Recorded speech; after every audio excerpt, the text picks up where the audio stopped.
Right, everyone, you can definitely tell I was doing this live. My phone actually rang.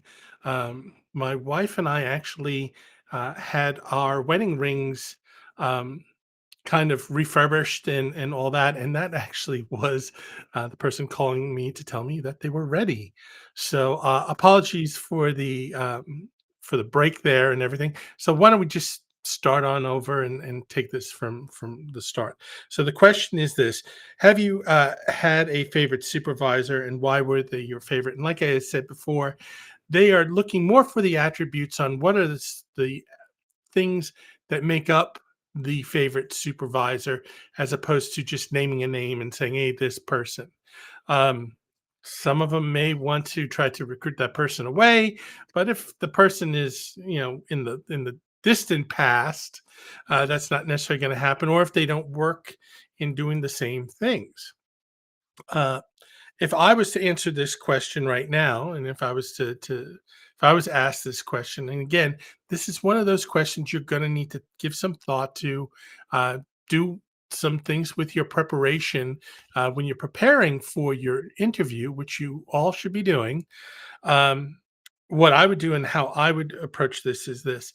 I've been very fortunate. I've had a lot of good supervisors throughout my work history, so I'm very fortunate in that regard.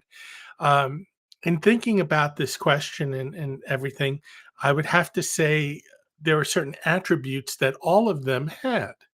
And one of the things was specifically um, allowing me a certain level of autonomy to do the things that I needed to do. It was not so much where they were looking at every detail that I was doing. It was more focused on the end result, on what we were trying to accomplish. So we would go and we would talk about, hey, this is what we're trying to accomplish. We would have regular discussions on how I was approaching it, or how I wished to approach it, any obstacles I would run up against. And then basically, the responsibility was me to deliver. So if I had to say, that would be maybe the one attribute that all those supervisors have had. So again, this is one of those questions that can trip you up. It's one of those questions you probably should be prepared for, because it's somewhere down the line you are going to get somebody who's going to ask that question. So that was question number 75. I will see you in the next question. Take care and have a wonderful day.